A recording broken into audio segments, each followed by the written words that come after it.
Well, finally got an exhaust for it.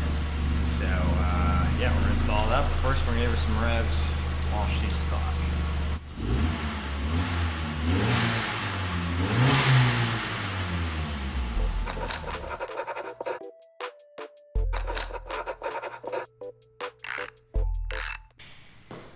So, it's finally here. We've got our exhaust. This isn't anything fancy. This is the eBay special. I believe this whole kit was, I want to say 220 bucks, but it looks like what, 2.5, 3-inch piping. This is what comes right off that downpipe, the flange spot for your O2. Resonator, nice, so it's not just going to be fully straight pipe. But this looks like some somewhat decent quality for Chinese Ebay-ary. Okay, they officially did not send me the right thing, so I did not order a downpipe, and this comes with a catless downpipe. No shit. Too bad I literally just fought through hell to reinstall my other one. Nice rolled tip. Knew it. Made in China. Muffler. They send you 2 tips, so you got like half the size. So depending on how far out you want this to stick, I guess. Some clamps. Thank you letter, I guess. This is my stock exhaust. As you can see, I already have a catless downpipe that in the last video I would have showed you. But anyways, we already have a catless downpipe on there. What we're gonna replace is from the cat all the way back. So that's why it's called a cat back exhaust system, if you're ever wondering. It's because the cat, which is normally right off the manifold, or is part of the manifold, is for emissions, really. So removing them isn't, not trying to incriminate myself, but it's frowned upon to remove your cat. So having a catless downpipe gives you significantly more airflow. Cars are like vacuum cleaners. The more airflow you can get in and out, the better they'll perform. So as you can see, yeah, this is now obviously hot because I just drove back here, but this muffler is all destroyed. This is our muffler here. Look at this thing, it's huge. And it's just downright ugly, and it sounds like shit. So we'll probably just cut this out to save time. We'll disconnect from the downpipe here. We'll take this rear O2 sensor out. So we'll start taking this out.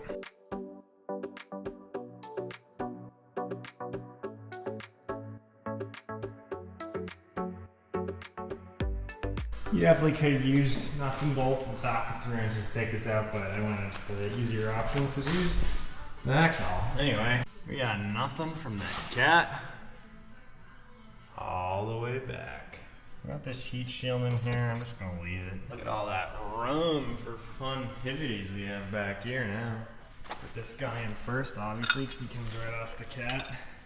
Put our O2 sensor in. We got a new bit of pipe that comes off the downpipe here. Got a brand new gasket, came with the kit, and we got new hardware. The new hardware they sent with it is 14 mil bolt with 14 mil nut. So I'm gonna line this up so that I can get this O2 sensor in. It's a little redundant, but I'm gonna do it anyways. Solely because I wanna get this tuned at some point. I'm gonna slide a bolt through the top and the bottom here and secure that. Finger tight is good enough for now, this doesn't fall off. I don't really like the way this is angled at, so I'm going to change that because I don't want that pointing around. Really hope this actually is stainless, because if it's not, New England's pretty brutal on cars and it's just going to rot away. 14 wrench, 14 socket. There's no real angle to hit it with the impact, so I'm just gonna do these all by hand. For the price, I got this funny feeling that this actually isn't stainless. You'll start twisting up your O2 sensor when you're throwing it in, right? So to prevent that, twist it the other way first. Now while you're throwing it in, you're undoing the twisting you just did. On this O2 sensor, by the way, 7/8. I got this new gasket in here, and then look at that premium line. Doesn't look twisted, it's pretty clean, good enough bend. That's nice. And tucked up away, won't be in the way of anything coming down. Maybe we should just leave it like this. So there was this cross member that was going across here. I ripped this off camera, but there's just nuts that sit on these here caps that come down, all you have to do is rip those off. That whole thing drops out. Definitely helps to then pull one of these off, as I did. Spray it with a little Torx CB so it's nice and lubed up, and then put it on this way. It'll be a lot easier to install going in instead of trying to finagle it, take it out while it's in. But now it's sitting in these rubber bushings. When it vibrates, it'll hold weight. So definitely a lot easier to do it that way. So now I'm just gonna throw this back in. So I got a little distracted and I ended up doing the exhaust off camera. So I had a part of the video where I fixed this cross member that comes across here. It's just taken off with these nuts. And I fixed it with these tabs to the actual bracket, right? And it's sitting there really nicely, but the problem was it was too short. So this part of the pipe is open, right? And then you clamp it with the clamp and it seals it, whatnot. It was too short, it wasn't reaching fully, so I had to get rid of that. So I just cut these guys off so they wouldn't be rattling. It's pretty solid, I mean, now that it's all in there, it's solid. Yeah, it's clamped in. This comes down, it connects to here with this elbow that goes up and around this rear crossbar. Again, clamped up in there. And the muffler actually comes through back to here.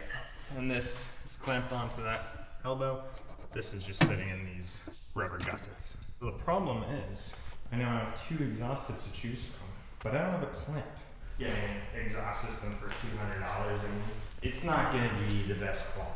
Pretty much guarantee it's not actually stainless, and it's just regular steel. It's coated with something, and it's probably gonna inevitably rust away. And I mean, for $200, it's really not that bad, seeing as it came with a catless downpipe, but even though it said it didn't.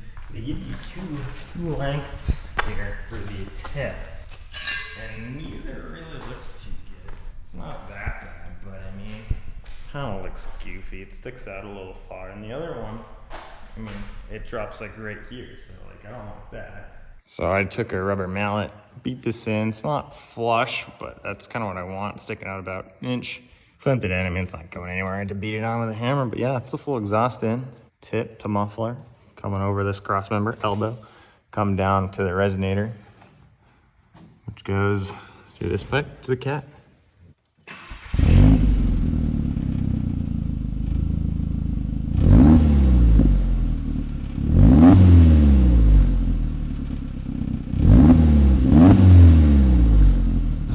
Like sticking out. It's not crazy. I'm gonna get some new clamps because those clamps suck, but not too bad. It's pretty quiet, just idling, which is nice. Now, I understand that I'm supposed to be kind of doing this as, I wanted to do it more as tutorials, and I haven't been super good at that the last 2 videos I filmed. But yeah, I'll try to do better. But I'm gonna try to give you guys some shots on the way home. It's not nearly as loud as the other Jetta I built, but then again, this is a $200 exhaust, and that was like a $1,500 full Megan Racing. Plus this has a resonator and a muffler. I don't really know what you guys can hear, but it sounds pretty good. It's a low, bellowy kind of sound, which is good. It's not tinny, which is kind of what you expect from these cheap eBay exhausts. You get a lot of blow off. Again, for $200, you can't go wrong. I mean, I wish I filmed it better. There was definitely some things I kind of struggled with. Fitment issues, not lining up super well, and these clamps are shit. I'm gonna have to get new clamps so that it actually snugs and there's not exhaust leaks. Because there's a couple leaks here, because I mean, you're not welding it on or anything, you're just clamping it down. Enjoy the sounds of my intake and blow off and that low bellow of the exhaust. I'm gonna try to downshift here.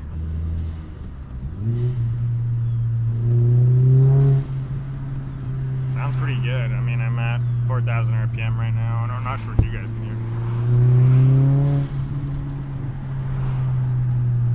It sounds pretty good, and high RPM.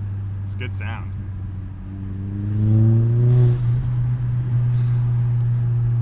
Not too bad. It took off in front of me.